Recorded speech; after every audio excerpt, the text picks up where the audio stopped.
Nous sommes le 28 novembre 2010. Les élections présidentielles qui opposaient Laurent Gbagbo et Alassane Ouattara se terminent. La commission électorale indépendante, bizarrement composée aux 2 tiers d'opposants à Laurent Gbagbo, a désormais 3 jours pour étudier les procès-verbaux et proclamer un résultat provisoire. Passé ce délai, c'est la Cour constitutionnelle ivoirienne qui sera chargée d'étudier le dossier et de rendre un verdict. Durant ces 3 jours, il est révélé par les rapports des différents points de vote et de nombreux témoignages que des fraudes et crimes ont été commis dans le nord et l'ouest de la Côte d'Ivoire, zone investie par les rebelles FAFN et normalement sécurisée par l'ONU. Devant ces faits, il est impossible d'avoir un résultat fiable. Malgré son opposition à Gbagbo, la commission électorale indépendante est dans l'incapacité de rendre un résultat tant les fraudes sont nombreuses. Parallèlement, la communauté internationale, également hostile à Laurent Gbagbo, présente en tant qu'observateur mandaté par l'ONU, commence à s'impatienter et fait circuler la rumeur qu'Alassane Ouattara aurait été vainqueur. Des reportages témoignant de sa popularité commencent à tourner en boucle dans les médias. Les 3 jours passent et aucun résultat n'est annoncé. C'est donc à la Cour constitutionnelle de saisir le dossier. Les États-Unis et la France, craignant que Laurent Gbagbo puisse être déclaré vainqueur, amènent alors quasiment sous la contrainte Youssouf Bakayoko, le porte-parole de la CEI et partisan d'Alassane Ouattara, à l'hôtel du Golfe, quartier général du RHDP, pour y annoncer en direct devant France 24 Alassane Ouattara vainqueur à un peu plus de 54% des voix.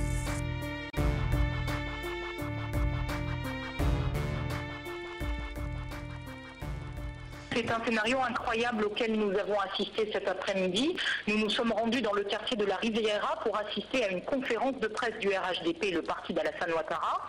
Dans un premier temps, cette conférence a été repoussée, puis alors que nous étions plus que quelques journalistes, nous avons été invités dans la salle de presse. Youssouf Bakayoko, le président de la CEI, est arrivé, sans préambule, escorté par 2 militaires. Dans une brève élocution, il a détaillé les résultats de l'élection présidentielle en donnant Alassane Ouattara, candidat du RHDP, comme gagnant du scrutin avec 54,10% des suffrages contre 45,9% pour Laurent Gbagbo. Cette annonce aurait dû logiquement se faire au siège de la CEI, mais c'est sans plus d'explications qu'ils nous ont été communiqués. Ce sont bien entendu des résultats provisoires que le Conseil constitutionnel devra valider dans les prochains jours. Voilà le scénario incroyable et à la fois insolite qui, depuis plus de 2 mois, plonge la Côte d'Ivoire dans une crise profonde. Pour arriver à ce résultat, qu'il a communiqué dans le dos des Ivoiriens, Youssouf Bakayoko, le président de la commission électorale indépendante, a annoncé un taux de participation au second tour du scrutin présidentiel de 81%, alors que le taux de 70% faisait l'unanimité de tous au lendemain du dit scrutin. M. Youssouf Bakayoko a donné des chiffres. Et ces chiffres sont les suivants. M. Alassane Dramane Ouattara, 2 483 000 voix, soit 54,10%. M. Laurent Gbagbo, 2 100 000 voix. Autrement dit, 45,90% des voix. Ces chiffres ont été donnés sur la base d'un taux de participation estimé par M. Bakayoko à 81%. Alors, d'ores et déjà, cela mérite que l'on s'arrête quelques instants. Parce que ces chiffres également sont insolites. Insolites dans la mesure où, de la clôture du scrutin, c'est-à-dire le 28 novembre au soir, jusqu'au 2 décembre, dans la mi-journée, tout le monde avait connaissance d'un taux de participation unanimement repris par les organes de presse, que ce soit internationaux ou nationaux. Cette estimation de chiffres était de 70%. Exemple, les résultats de la vallée du Bandama, dont voici le procès verbal original. Livrons-nous à un petit jeu de calcul des voix du docteur Alassane Dramane Ouattara, candidat du RDR soutenu par le RHDP. À Katiola, le candidat Alassane Dramane Ouattara a 38 416 voix. À Bouaké, il en a 42 070. À Béoumi, 19 058. À Dabakala, 34 398. Et à Sakassou, 15 656. La somme de ces résultats donne un total de 149 598 voix pour le candidat du RDR dans la vallée du Bandama.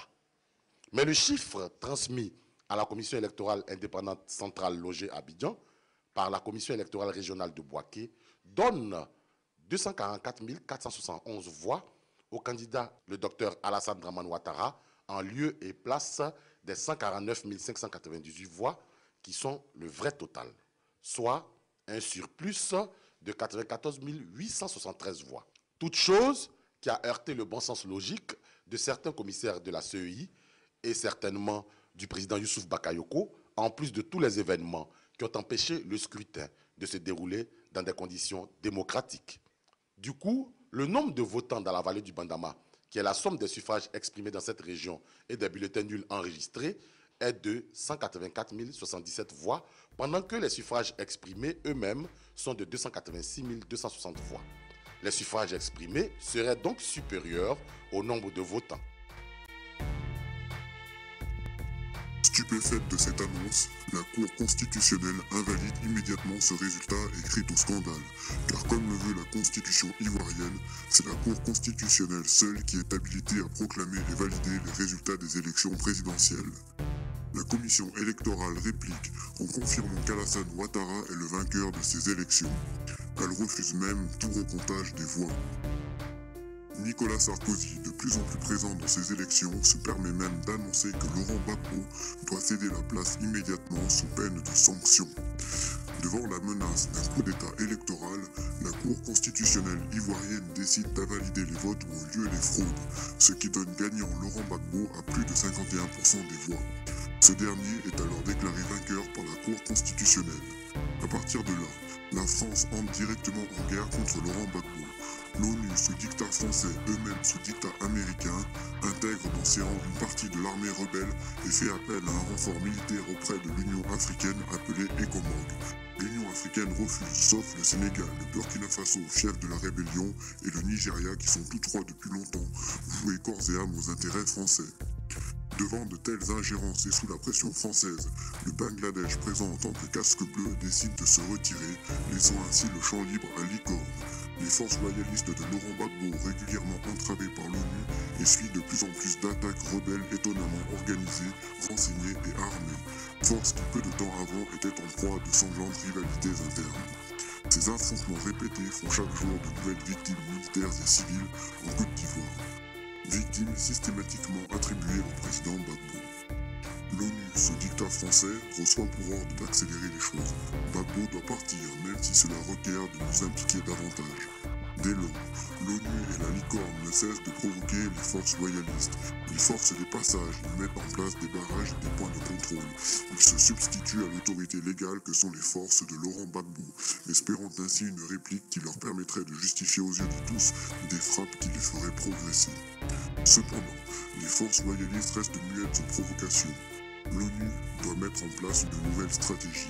Ils intègrent donc dans leur rang des soldats rebelles en les faisant passer pour des Sénégalais ou des Nigériens venus en renfort. Les rebelles et leur arsenal fourni par la France sont ainsi convoyés par l'ONU.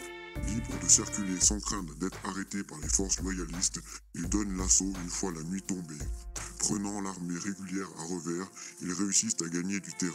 Les villes et villages pris sont pillés et dévastés par les rebelles, les opposants sont assassinés, les femmes violées.